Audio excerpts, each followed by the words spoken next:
সুকমলাই পিতৃৰ সৈতে ষড়যন্ত্ৰ কৰি জোঙাল বলহুৰ ঐশ্বৰিক তৰোৱালখন লুকুৱাই ৰাখিছিল, যিখন তৰোৱালৰ বাবে তেওঁ অজেয় আছিল। কিন্তু ৰজাৰ পৰা কোনো অনুমতি অবিহনে ৰাজ্যত প্ৰৱেশ কৰাৰ অপৰাধত গোভা ৰজাই এই 4জন ব্ৰিটিছ বিষয়াক বন্দী কৰি আনি মৃত্যুদণ্ডৰ আদেশ দিলে। ইয়াৰে এজন পলায়ন কৰিলে যদিও বাকী 3জনক কালি গোসাঁনীৰ আগত বলি দিছিল। তেওঁৰ জীৱন আৰু সংগ্ৰামে আমাক সোঁৱৰাই দিয়ে যে স্বাধীনতা আৰু স্বাভিমানৰ বাবে যুঁজিবলৈ সাহস আৰু একতাৰ প্ৰয়োজন।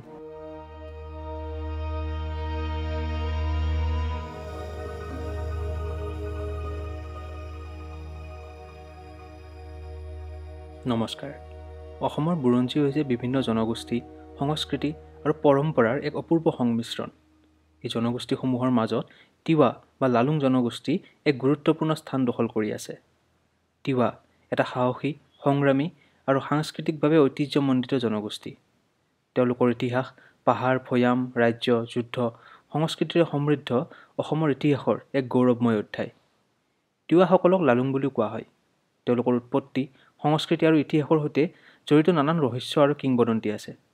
তেওঁলোকৰ পূৰ্বপুৰুষসকলে কিমান সাহসেৰে যুদ্ধ কৰিছিল, কিমান দৃঢ়তাৰে তেওঁলোকে তেওঁলোকৰ সংস্কৃতি আৰু স্বাধীনতা ৰক্ষা কৰিছিল, সেই কাহিনীবোৰ শুনিলে মনত এক গভীৰ শ্ৰদ্ধাৰ ভাৱ জাগি উঠে। তিৱাসকলৰ ইতিহাসত আছে আহোম ৰাজ্যৰ সৈতে তেওঁলোকৰ সম্পৰ্ক, জয়ন্তীয়া ৰাজ্যৰ সৈতে তেওঁলোকৰ সংঘৰ্ষ আৰু গোভা ৰজাৰ দৰে বীৰসকলৰ আত্মত্যাগৰ কাহিনী। আজিৰ এই ভিডিঅ'টিত আমি তিৱাসকলৰ ইতিহাসৰ বিভিন্ন দিশসমূহ বিশদভাৱে আলোচনা কৰিম। তেওঁলোকৰ উৎপত্তিৰ পৰা আৰম্ভ কৰি তেওঁলোকৰ ৰাজনৈতিক সংগ্ৰাম, সাংস্কৃতিক বিকাশ আৰু বৰ্তমানৰ অৱস্থালৈকে আমি তিৱাসকলৰ জীৱনৰ প্ৰতিটো অধ্যায়ৰ সৈতে পৰিচয় হ'ম। তিৱাসকলৰ কাহিনী শুনিলে অনুভৱ কৰিব পৰা যায় যে তেওঁলোক অসমৰ বুৰঞ্জীৰ এক অবিচ্ছেদ্য অংগ। তেন্তে আহক আমি একেলগে তিৱাসকলৰ ইতিহাসৰ সেই ৰোমাঞ্চকৰ যাত্ৰাত অংশগ্ৰহণ কৰোঁ। এই যাত্ৰাত আমি তিৱাসকলৰ সাহস, সংগ্ৰাম আৰু সাংস্কৃতিক সমৃদ্ধিৰ সৈতে পৰিচয় হ'ম। যদি ভিডিঅ'টো ভাল পায়, লাইক শ্বেয়াৰ কৰিবলৈ নাপাহৰিব আৰু কমেণ্টত আপোনাৰ মতামত নিশ্চয় দিব। তিৱা জনগোষ্ঠীৰ উৎপত্তি সম্পৰ্কে বিভিন্ন কিংবদন্তি পোৱা যায়। তিৱাসকলৰ মৌখিক পৰম্পৰা অনুসৰি তেওঁলোকৰ পূৰ্বপুৰুষসকল হিমালয়ৰ পাত দেশত বাস কৰিছিল। কিংবদন্তি মতে তিৱাসকলৰ আদি পুৰুষ এজন মহান যোদ্ধা আছিল, যিয়ে তেওঁলোকক বৰ্তমানৰ অসমৰ অঞ্চললৈ লৈ আনিছিল। ঐতিহাসিক তথ্য অনুসৰি তিৱাসকল তিব্বত-বৰ্মীয় ভাষাগোষ্ঠীৰ অন্তৰ্গত। তেওঁলোকৰ ভাষা আৰু সংস্কৃতিত তিব্বত-বৰ্মীয় প্ৰভাৱ স্পষ্টকৈ পৰিলক্ষিত হয়। তেওঁলোকৰ শাৰীৰিক গঠন, চকুৰ আকৃতি আৰু সংস্কৃতিত মংগোলীয় প্ৰভাৱ স্পষ্ট। তিৱাসকলৰ অসমলৈ আগমনৰ সময় আৰু কাৰণ সম্পৰ্কে বিভিন্ন মতামত পোৱা যায়। কিছুমান ঐতিহাসিকৰ মতে তিৱাসকলে খ্ৰীষ্টপূৰ্ব 2000ৰ পৰা 1500ৰ ভিতৰত অসমলৈ আহিছিল। আনহাতে কিছুমানৰ মতে তেওঁলোকৰ আগমন খ্ৰীষ্টীয় প্ৰথম সহস্ৰাব্দত হৈছিল। তিৱাসকলৰ আগমনৰ প্ৰধান কাৰণ আছিল নতুন বসতি স্থাপন কৰা, যুদ্ধ বিগ্ৰহৰ বাবে অন্য ঠাইলৈ আঁতৰি অহা আৰু অৰ্থনৈতিক সুবিধা লাভ কৰা। তেওঁলোকে অসমৰ নগাঁও, মৰিগাঁও, কামৰূপ, কাৰ্বি আংলং, যোৰহাট, ধেমাজি, লখিমপুৰ, শদিয়া আৰু মেঘালয় ৰাজ্যৰ কিছু কিছু অংশত সিঁচৰিত হৈ আছে। তেওঁলোকৰ বসতিসমূহ প্ৰাকৃতিৰ সৈতে সম্পৰ্কিত আছিল, কিয়নো তেওঁলোকে কৃষি আৰু প্ৰকৃতি পূজাৰ ওপৰত নিৰ্ভৰশীল। তিৱা জনগোষ্ঠীৰ ইতিহাসত আৰিমত্ত নামৰ এজন কিংবদন্তি ৰজাৰ কথা পোৱা যায়। আৰিমত্ত আছিল চন্দ্ৰপ্ৰভা আৰু মায়ামত্তৰ পুত্ৰ। এই কাহিনী ডক্টৰ ৰীতা চৌধুৰীৰ উপন্যাস দেওলাংখুইত বৰ্ণনা কৰা হৈছে। মায়ামত্ত কমতা ৰাজ্যৰ শাসক আছিল। তেওঁৰ শাসনকালত কমতা ৰাজ্যই এক শক্তিশালী ৰূপ লৈছিল। মায়ামত্তক নিজ পুত্ৰ আৰিমত্তই হত্যা কৰি কমতা শাসন কৰিছিল। জোঙাল বলহু আৰিমত্তৰে পুত্ৰ আছিল। জোঙাল বলহু কমতা ৰাজ্যৰ শেষ ৰজা আছিল। কিংবদন্তি অনুসৰি কলহ নদীত গা ধুবলৈ গৈ জোঙাল বলহু পানীত ডুবি মৃত্যু হৈছিল। তেওঁৰ পত্নী আছিল সুকমলা। সুকমলা নগা ৰজা ফা বাদশ্বাহৰ কন্যা আছিল। সুকমলাই পিতৃৰ সৈতে ষড়যন্ত্ৰ কৰি জোঙাল বলহুৰ ঐশ্বৰিক তৰোৱালখন লুকুৱাই ৰাখিছিল, যিখন তৰোৱালৰ বাবে তেওঁ অজেয় আছিল। এই তৰোৱালেৰে জোঙাল বলহুৱে চুবুৰীয়া সকলো ৰাজ্য জয় কৰিছিল। বলহুৰ মৃত্যুৰ পিছত কমতা ৰাজ্যৰ পতন ঘটে আৰু নীলোধ্বজে ক্ষমতা দখল কৰি সেন বংশৰ প্ৰতিষ্ঠা কৰিছিল। এইদৰে কমতা ৰাজ্যৰ অন্ত পৰে আৰু তিৱাসকলৰ ইতিহাসত জোঙাল বলহু আৰু আৰিমত্ত এক গৌৰৱময় অধ্যায় হিচাপে জীয়াই থাকে। বিষ্ণুপ্ৰসাদ ৰাভাৰ মতে তিৱাসকল মূলতঃ দেউৰী জনগোষ্ঠীৰ পাতৰ গোৱা শাখাৰ লোক। তেওঁ কয় যে চুতীয়া শব্দটোৰ পৰা চু অংশটো বাদ দিলে তিৱা শব্দটোৰ উৎপত্তি হয়, কিন্তু এই মতামতক সমৰ্থন কৰিবলৈ কোনো বৈজ্ঞানিক প্ৰমাণ নাই। বৰ্তমান দেউৰী বা চুতীয়া জনগোষ্ঠীৰ পাতৰ গোৱা শাখাৰ কোনো লোক নাই আৰু তেওঁলোক পশ্চিমলৈ প্ৰব্ৰজন কৰা বুলি বিশ্বাস কৰা হয়। লালুং শব্দটোৰ উৎপত্তি সম্পৰ্কেও ইতিহাসবিদসকল একমত হ'ব পৰা নাই। কাৰ্বি ভাষাত লালুঙৰ শব্দৰ অৰ্থ হৈছে পানীৰ পৰা তল যোৱা, আনহাতে আহোম ভাষাত ইয়াৰ অৰ্থ হৈছে পশ্চিমলৈ প্ৰব্ৰজন কৰা। ইয়াৰ পৰা অনুমান কৰিব পাৰি যে তিৱাসকলে কাৰ্বিসকলক প্ৰথমবাৰৰ বাবে লগ পাইছিল যেতিয়া তেওঁলোকে ব্ৰহ্মপুত্ৰ পাৰ হৈ পশ্চিমলৈ আগবাঢ়ি আহিছিল।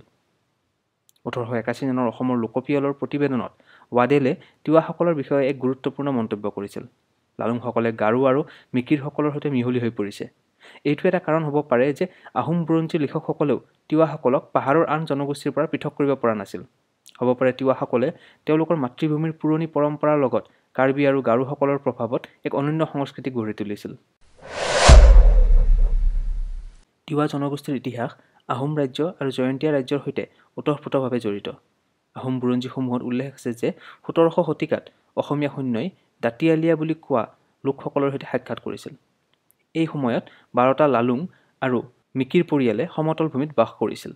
তিৱাসকল গোভা ৰাজ্যৰ সৈতে ঘনিষ্ঠভাৱে জড়িত আছিল। গোভাৰ ৰজা এজন তিৱা গোষ্ঠীৰ লোক আছিল আৰু এই ৰাজ্যই তিৱাসকলৰ সাংস্কৃতিক অঞ্চলক সামৰি লৈছিল। গোভাৰ ৰাজ্যৰ উল্লেখ আহোম বুৰঞ্জীত ১৮শ শতিকাৰ আৰম্ভণিৰ পৰাই পোৱা যায়। গোভা আছিল এক গুৰুত্বপূৰ্ণ বাণিজ্যিক কেন্দ্ৰ, য'ত বৃহত্তৰ অসমৰ তিৱা ৰাজ্য আৰু জয়ন্তীয়া ৰাজ্যৰ মাজত বাণিজ্য হৈছিল। এই দুয়োটা শক্তিশালী প্ৰতিবেশী ৰাজ্যই গোভাক নিজৰ অধিপত্যত ৰাখিবলৈ প্ৰতিযোগিতা কৰিছিল আৰু ইয়াৰ ফলত গোভা অঞ্চলটোৱে বিভিন্ন সময়ত দুয়োটা ৰাজ্যৰ প্ৰভাৱ স্বীকাৰ কৰিবলগীয়া হৈছিল। তিৱাসকলে সমতল আৰু পাহাৰীয়া অঞ্চলৰ মাজত মধ্যস্থতাকাৰীৰ ভূমিকা পালন কৰিছিল, যাৰ প্ৰমাণ প্ৰতি বছৰে অনুষ্ঠিত হোৱা পুৰণি মেলা জোনবিল মেলাত দেখা পোৱা যায়।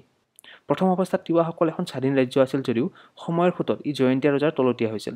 কিন্তু প্ৰতাপ সিংহৰ ৰাজত্বকালত তেওঁলোকে আহোমৰ অধিপত্য স্বীকাৰ কৰিবলগীয়া হৈছিল। ৰুদ্ৰসিংহৰ ৰাজত্বকালত গোভা সেনাক ব্যৱহাৰ কৰি জয়ন্তীয়া ৰাজ্য আক্ৰমণ কৰা হৈছিল। আকৌ শিৱসিংহৰ ৰাজত্বকালত তিৱাসকলে আহোমৰ অধিপত্যৰ পৰা মুক্ত হ'বলৈ চেষ্টা কৰিছিল যদিও তেওঁলোকক দমন কৰা হৈছিল। এই অঞ্চল পূৰ্বতে গুৱাহাটীৰ বৰফুকনৰ অধীনত আছিল, কিন্তু মোৱামৰীয়া বিদ্ৰোহৰ পিছত এই তিৱাসকল জয়ন্তীয়াসকলৰ নিয়ন্ত্ৰণলৈ গৈছিল।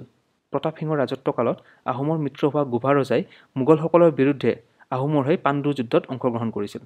এই যুদ্ধত তেওঁৰ মৃত্যু হৈছিল, যাৰ জৰিয়তে তেওঁ আহোম ৰাজ্যৰ প্ৰতি তেওঁৰ আনুগত্য প্ৰমাণ কৰিছিল। গোভা ৰজাৰ এই বীৰত্বপূৰ্ণ আত্মত্যাগে তিৱাসকলৰ ইতিহাসত এক গৌৰৱময় অধ্যায় সংযোজিত কৰিছে। তিৱা জনগোষ্ঠীৰ ইতিহাসত ছত্ৰ সিং নামৰ এজন সাহসী ৰজা আছিল, যিয়ে ১৯ শতিকাত ব্ৰিটিছ সাম্ৰাজ্যবাদৰ বিৰুদ্ধে সশস্ত্ৰ সংগ্ৰামৰ নেতৃত্ব দিছিল। ছত্ৰ সিঙৰ নাম তিৱা সমাজত এজন বীৰ আৰু স্বাধীনতা সংগ্ৰামী হিচাপে স্মৰণীয়। ১৮৩৫ চনৰ কথা আছিল। ইয়াণ্ডাবু সন্ধিৰ পিছত ইংৰাজে প্ৰায় সমগ্ৰ অসমখনেই নিজৰ অধীনলৈ নিছিল। যদিও ঠায়ে ঠায়ে স্থানীয় ৰজাসমূহ আছিল, কিন্তু সকলোবোৰ ইংৰাজৰ অধীনতেই আছিল। কিন্তু সাহসী আৰু সংগ্ৰামী গোভা ৰাজ্যই ব্ৰিটিছৰ আনুগত্য স্বীকাৰ কৰা নাছিল। ব্ৰিটিছে গোভাক নিজৰ অধীনলৈ আনিবলৈ বহুত চেষ্টা কৰি বিফল হৈছিল। এবাৰ পথ নিৰ্মাণৰ বাবে ৪জন ব্ৰিটিছ বিষয়া গোভা ৰাজ্যৰ অধীনৰ অঞ্চললৈ গৈছিল, কিন্তু ৰজাৰ পৰা কোনো অনুমতি অবিহনে ৰাজ্যত প্ৰৱেশ কৰাৰ অপৰাধত গোভা ৰজাই এই ৪জন ব্ৰিটিছ বিষয়াক বন্দী কৰি আনি মৃত্যুদণ্ডৰ আদেশ দিলে। ইয়াৰে এজন পলায়ন কৰিলে যদিও বাকী ৩জনক কালি গোসাঁনীৰ আগত বলি দিছিল। এই ঘটনাই গোভা আৰু ইংৰাজৰ মাজত সংঘাতৰ আৰম্ভণি কৰিলে। ছত্ৰ সিঙৰ নেতৃত্বত তিৱাসকলে ব্ৰিটিছৰ অত্যাচাৰৰ বিৰুদ্ধে সংগঠিত হৈছিল। তেওঁলোকে ব্ৰিটিছৰ শাসন আৰু নিয়ন্ত্ৰণ মানি ল'বলৈ অস্বীকাৰ কৰিছিল। তেওঁৰ এই বিদ্ৰোহে তিৱা সমাজক একত্ৰিত কৰিছিল আৰু তেওঁলোকৰ স্বাধীনতাৰ বাবে যুঁজিবলৈ প্ৰেৰণা যোগাইছিল। ছত্ৰ সিঙৰ সাহস আৰু সংগ্ৰামী মনোভাৱ তিৱাসকলক অনুপ্ৰাণিত কৰি থৈ গ'ল। তেওঁৰ কাহিনী তিৱা জনগোষ্ঠীৰ গৌৰৱময় ইতিহাসৰ এক অবিচ্ছেদ্য অংগ। আজিও তিৱাসকলে তেওঁক এজন বীৰ স্বাধীনতা সংগ্ৰামী হিচাপে স্মৰণ কৰে। তেওঁৰ জীৱন আৰু সংগ্ৰামে আমাক সোঁৱৰাই দিয়ে যে স্বাধীনতা আৰু স্বাভিমানৰ বাবে যুঁজিবলৈ সাহস আৰু একতাৰ প্ৰয়োজন। আমি আগৰ ভিডিঅ'ত আলোচনা কৰিছিলোঁ কিদৰে অসমত কৃষক বিদ্ৰোহৰ আৰম্ভণি হৈছিল।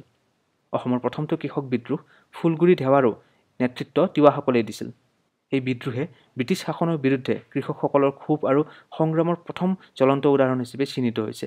তিৱাসকলে এই বিদ্ৰোহৰ জৰিয়তে ব্ৰিটিছৰ অত্যাচাৰ আৰু শোষণৰ বিৰুদ্ধে থিয় দিছিল। ১৯৪২ চনৰ ভাৰত ত্যাগ আন্দোলনত তিৱাসকলৰ অংশগ্ৰহণ উল্লেখনীয়। এই আন্দোলনত তিৱা জনগোষ্ঠীৰ এজন বীৰ হেমৰাণ পাটৰ শ্বহীদ হৈছিল। তেওঁৰ আত্মত্যাগে তিৱাসকলৰ সংগ্ৰামী চেতনা আৰু দেশপ্ৰেমৰ এক উজ্জ্বল দৃষ্টান্ত হিচাপে চিহ্নিত কৰিছে। ব্ৰিটিছ বিৰোধী সংগ্ৰামত তিৱাসকলৰ সক্ৰিয় অংশগ্ৰহণে তেওঁলোকক অসমৰ ইতিহাসৰ এক গুৰুত্বপূৰ্ণ স্তম্ভ হিচাপে প্ৰতিষ্ঠা কৰিছে। তেওঁলোকৰ সাহস আৰু সংগ্ৰামী মনোভাৱে অসমৰ স্বাধীনতা আন্দোলনক এক নতুন দিশ দিছিল। তিৱাসকলৰ এই গৌৰৱময় ইতিহাসে আমাক শিকায় যে তেওঁলোকৰ সংগ্ৰাম আৰু আত্মত্যাগ অবিহনে অসমৰ স্বাধীনতা সংগ্ৰামৰ ইতিহাস অসম্পূৰ্ণ হ'লহেঁতেন। তেওঁলোকৰ এই অৱদান আমি সদায় স্মৰণ কৰিব লাগে আৰু গৌৰৱ কৰিব লাগে। তিৱা জনগোষ্ঠীৰ সংস্কৃতি অতি সমৃদ্ধ। তেওঁলোক মূলতঃ জড়বাদী বা জড়োপাসক। প্ৰকৃতিৰ বিভিন্ন উপাদান যেনে বনাঞ্চল, নদী আদিক পূজা কৰাৰ উপৰিও তেওঁলোকে তেওঁলোকৰ পূৰ্বপুৰুষসকলক দেৱতা বুলি পূজা কৰে। পৰৱৰ্তী সময়ত হিন্দু ধৰ্মৰ বিভিন্ন পন্থা শাক্তবাদ, শৈৱবাদ, বৈষ্ণৱবাদৰ ওপৰতো বিশ্বাস স্থাপন কৰিছিল। ইয়াৰ উপৰিও পাহাৰ অঞ্চলসমূহত বিংশ শতিকাৰ আৰম্ভণিৰে পৰা খ্ৰীষ্টান ধৰ্মৰ প্ৰভাৱ দেখা যায়। মৰম চেনেহ আৰু ভাতৃত্ববোধৰ বিৰল চানেকি জোনবিল মেলাখন প্ৰাচীন অৰ্থনীতিৰ এক জীয়া দলিল। ইয়াৰ বাহিৰেও পাহাৰ অঞ্চলৰ বিভিন্ন পূজা, উৎসৱ পাৰ্বণবোৰ হৈছে পানচুৱা, ছগ্ৰা, য়াংলি, মুইনাৰী, কান্থি, লাংখন, মাইপাথালা, মাইৰাৱা, হাপলাং ৰাৱানে পূজা, পান্থাইছৱা ইত্যাদি।